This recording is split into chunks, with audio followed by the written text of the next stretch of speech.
Đây là một bộ phim kinh dị, lấy chủ đề về một lễ hội ma quái có thật tại Thái Lan. Tại ngôi làng Gian Sai nằm gần khu vực biên giới, người dân tôn thờ một thực thể tâm linh mang tên Tà Khon. Họ tin rằng đó là linh hồn của tổ tiên và người thân, nên luôn dành sự kính trọng và thành tâm cúng bái. Ngôi làng này cũng nổi tiếng với lễ hội Tà Khon được tổ chức hàng năm, thu hút rất nhiều du khách từ khắp nơi kéo về tham dự. Người ta tin rằng chỉ cần rung chuông, Tà Khon sẽ xuất hiện bên dưới lớp mặt nạ và hòa mình vào lễ hội cùng con người. Đến khi kết thúc, những chiếc mặt nạ sẽ được ném xuống sông như một cách cầu may. Theo người dân truyền miệng, nếu sau đó bất chợt có một cơn mưa ập đến, thì có nghĩa những lời cầu nguyện của họ đã được tổ tiên nghe thấy. Nhân vật chính của bộ phim là một cậu bé tên Joy. Mẹ mất sớm, cậu sống với bố và bà nội, cùng với cô em gái chỉ mới vài tháng tuổi. Bố của Joy là một cán bộ kiểm lâm. Vì gần đến mùa lễ hội, nên ông ấy thường xuyên phải tăng ca về muộn. Hôm đó, khi đến thăm bố, Joy tình cờ tìm thấy một vài chiếc mặt nạ Tà Khon. Vì tò mò nên cậu liền thử đeo lên mặt, không biết rằng bản thân đã phạm phải một sai lầm khủng khiếp. Đến tối trong lúc đang ngủ, Joy chợt giật mình tỉnh giấc vì nghe tiếng chuông ngoài sân. Trong ánh đèn lờ mờ, cậu nhìn thấy bố mình đang ngồi im bất động, trên đầu đội một cái mặt nạ quái dị. Khi vừa mở nó ra, Joy kinh hãi khi thấy ông ta đã chết, cái đầu bị vặn ngược ra sau. Chưa kịp bỏ chạy, cậu bất chợt phát hiện một cái bóng đen phản chiếu trong lều, giống hệt như thực thể tâm linh tên Tà Khon trong truyền thuyết. Chuyển cảnh nhiều năm sau, Joy lúc này đã lớn, trở thành một cậu thiếu niên. Cô em gái nhỏ tên Gian, không may lại bị điếc bẩm sinh. Vì hoàn cảnh khó khăn nên hai anh em mỗi ngày phải đi bán vé số. Dù đã nhiều năm trôi qua sau cái chết của ông bố, nhưng bà nội của cậu vẫn chưa thể quên đi nỗi đau. Bà ấy tự huyễn hoặc rằng con trai mình vẫn còn sống, còn nấu cơm để mang đến văn phòng của con. Joy sau nhiều lần khuyên nhủ không được, hôm đó trong lúc tức giận, đã vào phòng ông bố đập phá đống đồ cũ của ông ta. Bà ngoại cậu bèn chạy vào can ngăn, ôm lấy đống di vật của con trai mà khóc nức nở. Joy cảm thấy bế tắc khi cuộc sống nghèo khó, tương lai hai anh em thì mờ mịt. Cậu thường xuyên tâm sự với người bạn thân của mình là Fon, là một quân nhân tập sự ở địa phương. Hôm đó khi cả hai đang nói chuyện bên bờ suối, đứa em gái Gian đi dạo xung quanh, thì phát hiện một chiếc mặt nạ Tà Khon bên dưới dòng nước. Vì tò mò nên cô bé thử nhặt lấy rồi đeo lên đầu, ngay lập tức liền bị Fon chạy đến ngăn cản. Cậu ta bảo rằng đừng bao giờ đeo những chiếc mặt nạ bị vứt bỏ, bởi vì nó chứa đựng những điều xui xẻo từ chủ nhân đời trước. Cô bé Gian đưa tay ra hiệu, nói rằng lúc nãy đã thấy một người đeo mặt nạ đứng bên kia bờ suối, tay chỉ về phía chỗ của Joy. Cậu ta khi nghe những lời này thì vô cùng hoang mang. Đến khuya 12 giờ, Joy nhìn thấy bà nội đang sửa soạn đồ định đi đâu đó. Cậu hỏi thì bà ta trả lời rằng đi bắt ếch, mặc dù lúc này đang là mùa khô. Joy không hề biết rằng đây sẽ là lần cuối mình được nói chuyện với bà nội. Bà ấy cứ thế đi vào rừng mà không biết rằng đằng sau lưng mình có bóng một thực thể quái dị đang bám theo. Ngày hôm sau, một người phụ nữ trong làng, khi vô tình đi ngang qua ngôi đền giữa rừng, thì tá hỏa khi thấy xác bà nội treo lơ lửng trên cây. Cảnh sát sau đó nhanh chóng có mặt tại hiện trường. Bà nội của Joy bị giết, với cái miệng bị rách đến tận mang tai. Cậu cùng cô em gái khi biết tin vội chạy đến, khóc nức nở không tin vào mắt mình. Người dân trong làng cũng kéo tới, nhìn thấy cái xác là bà nội của Joy thì tỏ ra rừng rưng, cho rằng bà ta xứng đáng bị như vậy.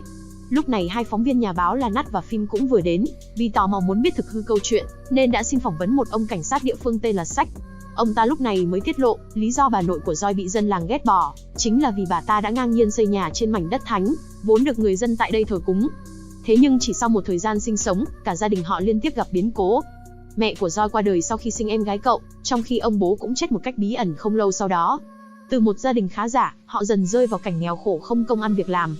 Người dân đồn rằng việc bà nội Joy xây nhà trên đất thánh đã khiến Tà Khon nổi giận, nên từng người trong gia đình phải lần lượt trả giá. Đang nói thì ông trưởng làng bỗng xuất hiện, đề nghị bọn họ không được quay phim hay chụp ảnh, vì nơi này là nơi linh thiêng, sẽ khiến các thần linh nổi giận. Sau khi khám nghiệm tử thi, ông cảnh sát Sách thông báo rằng bà nội của Joy chết là do tự tử, vì không tìm thấy bất kỳ dấu vết con người nào xung quanh hiện trường. Trong lúc cậu thanh niên còn đang buồn bã, thì ông trưởng làng đến gặp và đề nghị mua lại mảnh đất của gia đình, để xây dựng lại ngôi đền cho người dân trong làng. Đổi lại ông ta sẽ cho hai anh em cậu một khoản tiền lớn, để cả hai lên thành phố lập nghiệp bắt đầu cuộc sống mới. Ông trưởng làng còn đe dọa rằng, nếu vẫn không đồng ý mà ở lại, bọn họ có thể sẽ bị Tà Khon trừng phạt, giống như những người thân của mình. Trong khi đó ở chỗ hai phóng viên Phim và Nat vừa về khách sạn liền mở lại đoạn video, quay cảnh hiện trường vụ án sáng nay. Nat nhìn thấy trên tóc của bà lão, có dính một vài hạt nhỏ màu vàng, không rõ là thứ gì. Khi định phóng to để xem kỹ, bất ngờ màn hình laptop bỗng dưng tắt nguồn. Nghĩ rằng do máy hết pin, Phim bèn ra ngoài xe để lấy dây sạc. Khi cậu ta vừa đi khỏi, Nat nhìn vào màn hình laptop, thì phát hiện một bóng đen đeo mặt nạ phản chiếu đằng sau. Thế nhưng khi cô xoay qua thì lại không thấy gì. Tối đó, tại khu mộ của gia đình, trong lúc Joy đang làm lễ tang cho bà nội, bỗng Nat đến gặp và đưa ra sấp tài liệu, viết về vụ án năm xưa của bố cậu. Cô gái nghi ngờ cái chết của ông ta không phải ngẫu nhiên, mà có thể đã bị ai đó sát hại, nên muốn phỏng vấn Joy để điều tra thêm về vụ này. Nhìn thấy cậu thanh niên vẻ mặt còn hoang mang, cậu bạn thân Phong bèn đến ngăn cản cuộc trò chuyện, rồi thẳng thừng đuổi hai phóng viên đi khỏi đó. Đến khuya, Joy cùng đứa em gái nằm ngủ ở nhà mồ để trông chừng quan tài của bà nội. Trong lúc đang chập chờn, cậu nhìn thấy em gái mình đang đứng trước chỗ quan tài, tay gõ lộc cộc một cách kỳ lạ. Joy bước đến định ngăn cản, nhưng bất ngờ chiếc quan tài bỗng dưng chuyển động. Chưa kịp hoang mang, cô bé liền xoay mặt qua, chỉ tay về phía sau lưng cậu thanh niên.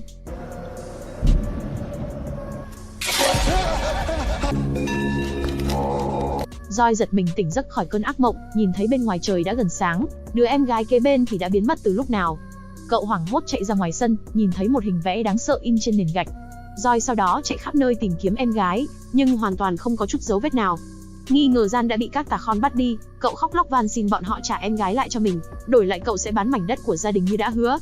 Đúng lúc đó bất ngờ có tiếng chuông vang lên. Joy vội đi theo âm thanh, đến được chỗ vườn rau phía sau làng. Tìm kiếm xung quanh một lúc, cậu nhận thấy âm thanh dường như phát ra từ bên dưới lòng đất. Joy cố gắng đào bới, thì tìm thấy tại đó có một căn hầm bí mật. Vừa bước xuống thì nghe thấy một mùi tử khí nồng nặc.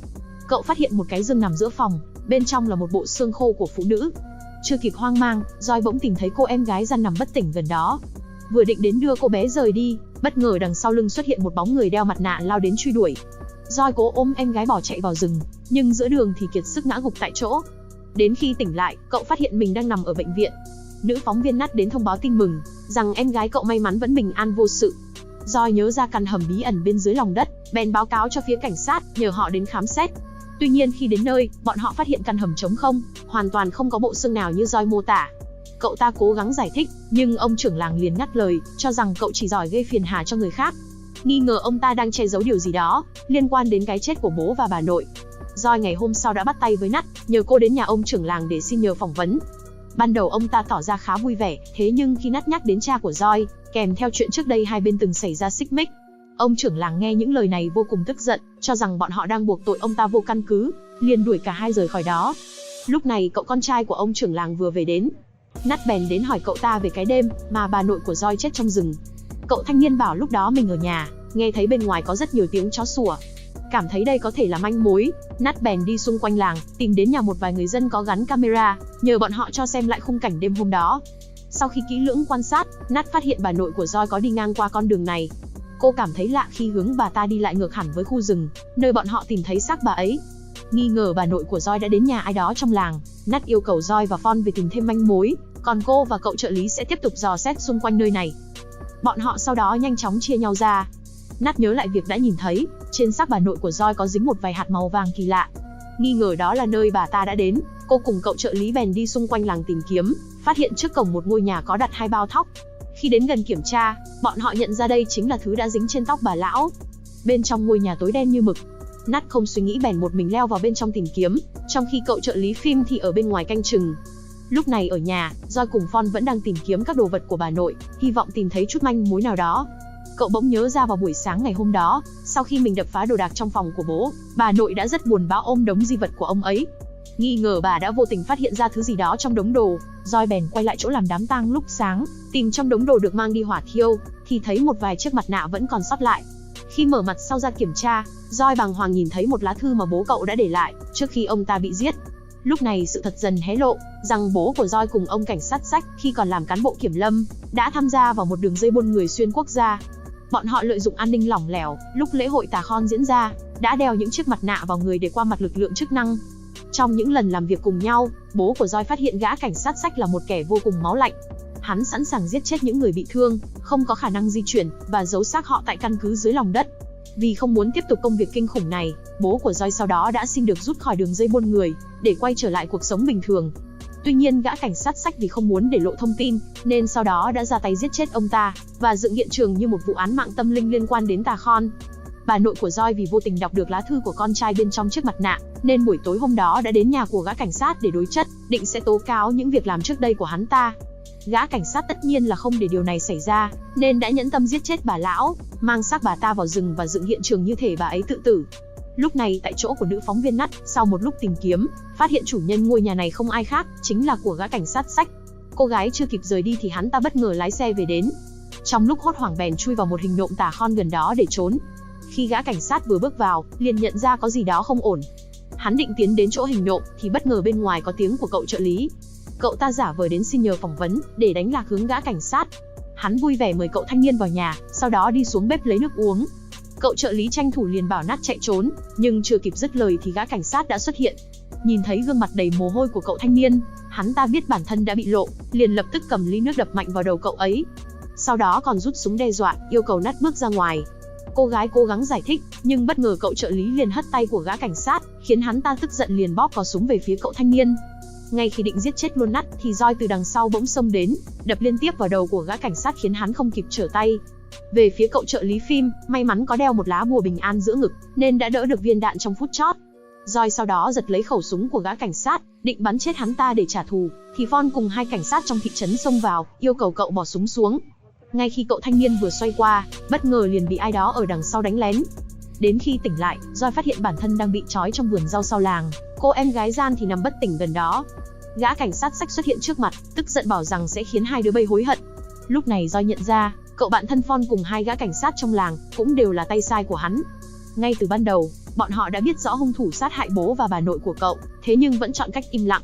Gã cảnh sát bảo rằng hắn không hề muốn giết bà nội của Roi, nhưng vì bà ta đã biết quá nhiều nên không còn cách nào khác. Hắn sau đó yêu cầu Phong tưới xăng vào bọn họ để châm lửa. Roi nhìn người bạn thân bấy lâu của mình, gương mặt tỏ ra đầy tiếc nuối. Cậu thừa nhận đã biết Phong chính là người đeo mặt nạ bí ẩn mà mình bắt gặp dưới tầng hầm lần trước. Thì ra vì sợ gã cảnh sát phát hiện, nên cậu ta đã cố tình dọa bọn họ rời khỏi đó, trước khi bị hắn nhìn thấy. Roi sau đó nói lời tạm biệt Phong, còn bảo sẽ không trách cậu ta bất kỳ điều gì. Gã cảnh sát xách bước đến đưa bật lửa cho Phong, yêu cầu cậu ấy tự tay giết chết bạn thân của mình. Nhìn thấy Phong vẫn đứng im, hắn liền móc súng ra đe dọa, nói rằng nếu không nghe lời sẽ giết luôn cậu.